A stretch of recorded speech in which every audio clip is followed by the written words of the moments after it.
Transition Tuesday. I'm Jane. This is Joe. Today we are talking about, are you experienced? Limitations due to disability can hamper a person's access to daily experiences. So we're going to talk about how you can expand someone who has a lot of limitations. How can you expand their experiences? So some of the things that I'm talking about are, for example, people who use a wheelchair. Their experiences of the world have to be informed by physical access to places by ramps and elevators and curb cuts and things like that. People who are nonverbal, how do they participate in things and are able to be heard and to be seen and for other people to, communicate with them in a way that is equitable. Joe has a feeding tube. So a lot of times when things are centered around food, even reading a story to him, some of the experiences identified in literature are not something that he has physically experienced on his own. So how do you put that in a reference which is meaningful to Joe? So you see where I'm going with this? So let's consider some ways that we can provide experiences for somebody like Joe who uses a wheelchair, who has limited communication skills, and has other challenges. So let's consider preferences, needs, and what you can provide. So preferences. Joe, do you enjoy cooking with me? Can you tell me with your voice? Do you enjoy cooking with me? I see your smile. Is it fun to cook with me?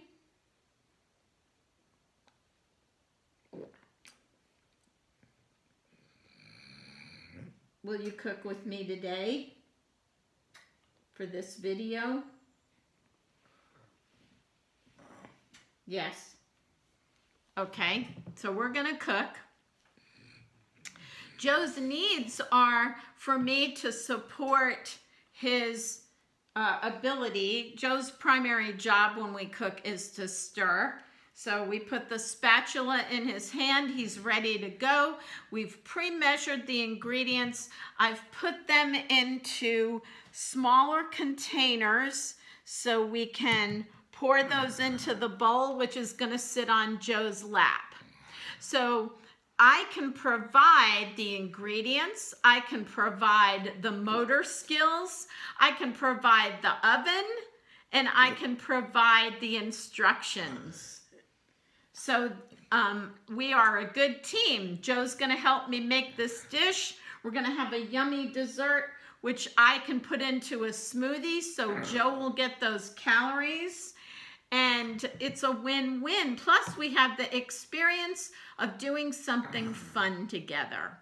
So when Joe reads a book or hears a recipe, he has the experience of doing those daily tasks.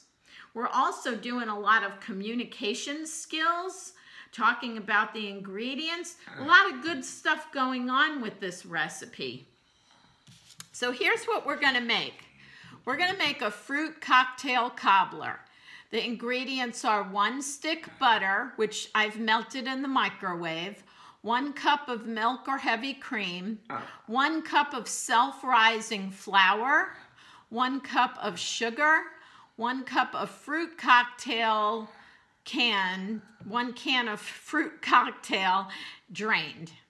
So we have all our ingredients set out.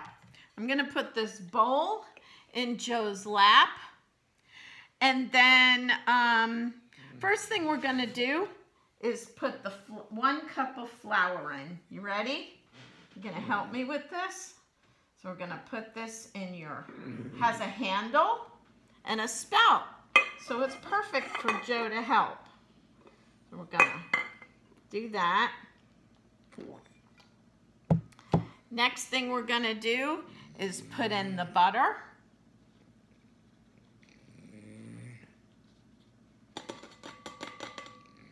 Got a little butter stuck in this bowl, Joe. Can you help me? Let's move the bowl.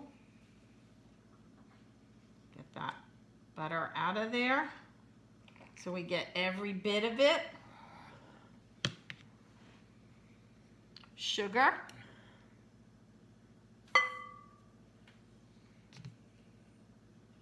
Milk.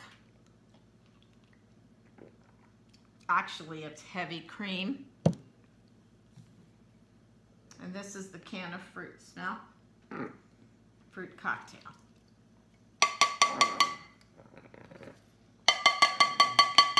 All right. Now for your job. You're going to stir. Got to loosen up your arm. Can you look? Can you look down? Thank you. Do you smell it? It smells good. Let's try it. So it takes a little bit of time, and we definitely have to work together. So what I'm doing while I'm working with Joe is I'm observing. Is he enjoying himself? I'm assessing his ability level as we continue, and then I'm shifting to accommodate things. So you saw me do that. You know, when we tried to put the flour in the bowl, I had what I thought was going to work. I had this handle and this spout. But Joe's reach is just not there today. His tone is tight. He's just not able to stretch this arm out enough to reach this bowl. So I attempted it, and when it didn't work, we didn't waste a lot of time fighting about it. We just went on to the next thing. The other ingredients, I didn't have enough Pyrex dishes with handles, so I just went ahead and put it in there. But I'm talking with Joe about it the whole time, because I want him to be as included as possible. So that's what I mean about observe, assess, and then make accommodations and shift and changes as possible. Okay, so the next part of the recipe, we've got our ingredients in the bowl. The next part of the recipe is we have a greased 9x9 baking dish, and we're going to pour our ingredients into the baking dish.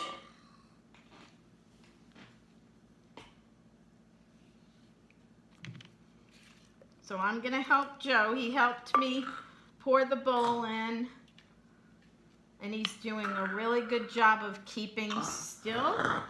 So our baking dish has a steady, supported place. Very important. So we've got our dish. I have a little bit of a topping from something else we made, and it's cinnamon and sugar. I'm gonna put that on top of it.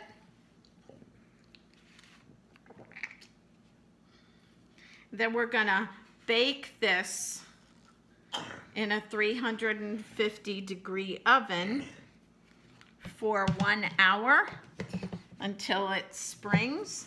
So let's go to the oven. Hopefully you can see us. So I put the dish in Joe's lap. We're backing up.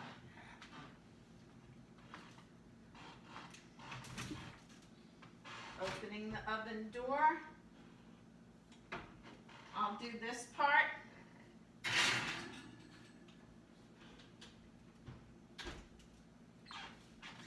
Now our house is not very very accommodating for Joe. Our kitchen is not wheelchair friendly exactly, kind of. You know, maybe I could find a way for Joe to open and close the oven door. There's lots of possibilities for us to expand how Joe participates in this activity. But really, the only way to know how to do that is trial and error. Like, I never thought about having some kind of accommodation for Joe to open and close the oven door until just now when we were trying to work it out. So a lot of this stuff is experience. So I hope that this has been helpful for you all today, for you who are working on helping someone learn how to do daily living skills. Or if you just wanted a good, easy recipe, that was one. Anyway, thanks for watching. Please subscribe to our YouTube channel, Transition Tuesdays with Jane and Joe on YouTube, and we will see you next time.